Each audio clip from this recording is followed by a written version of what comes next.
మహాశివరాత్రి ఎప్పుడు? ద్రవ్యాన్ని ఎంత సమర్పణ చేసుకోవాలని చెప్పి అడుగుతున్నారు.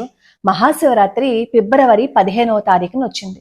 మాస శివరాత్రికి ఎలా అయితే 216 రూపాయలు ద్రవ్య సమర్పణ చేస్తారో ఇప్పుడు కూడా అంతే. మహాశివరాత్రి రోజున మహన్యాస పూర్వక ఏకాదశ రుద్రాభిషేకము, అలాగే ప్రదోష కాలంలో అన్నాభిషేకము, లింగోద్భవ కాలంలో మహారుద్రాభిషేకము జరుగుతాయి. వీటన్నింటికి కూడా మీరు పంపించిన ఈ గోత్రనామాలతో సంకల్పం చేసుకుని మీ పేరును కూడా అక్కడ ఆ మహాశివరాత్రి రోజున ఏవైతే విశేష కార్యక్రమాలు జరుగుతాయో వాటన్నింటికి మీ పేరును కూడా సంకల్పం చేసుకుని అక్కడ అభిషేకాలు అవి చేస్తారు.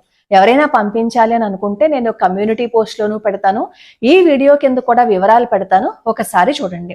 ఒకవేళ మీకు మీ ఊర్లో చేయించుకునే సౌలభ్యం ఉంటే చేయించుకోండి, లేదు అంటే శంకర మఠం తాడేపల్లిగూడెంలో నేను పెడుతూ ఉంటాను కదా, అక్కడికి పంపించండి. శంకర మఠం గురించి నేను ఎందుకు అస్తమాను చెప్తూ ఉంటానంటే, రుద్ర యంత్రం కింద ఉన్న స్ఫటికలింగానికి అభిషేకం చేయించడం విశేషమైన ఫలితం అనమాట.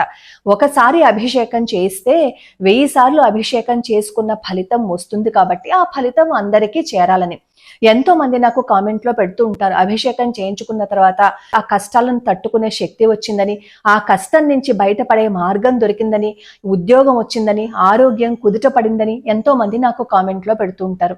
మన ప్రయత్నం మనం చేస్తూ భగవంతుడి పాదాలు పట్టుకుంటే మనకి ఏ కష్టమైనా సరే తొలగిపోతుంది. వివరాలన్నీ నేను ఈ వీడియో కింద కమ్యూనిటీ పోస్ట్ లో పెడతాను. ఒకవేళ మీకు అందులో ఇచ్చిన నెంబర్కి ద్రవ్యాన్ని పంపిస్తుంటే ఫెయిల్డ్ అని వచ్చింది అని అనుకోండి, నేను కమ్యూనిటీ పోస్ట్లో QR కోడ్ కూడా ఇస్తున్నాను. మీరు దాన్ని స్కాన్ చేశారనుకోండి, చాలా సులభంగా వెళ్ళిపోతాయి. మీరు పంపించిన ద్రవ్యానికి రిషీట్ వస్తుంది. ఒకవేళ రాకపోయినా మీరు గోత్రనామాలు అక్కడ నమోదు చేసుకుంటే మీ పేరున అభిషేకం జరిగి తీరుతుంది.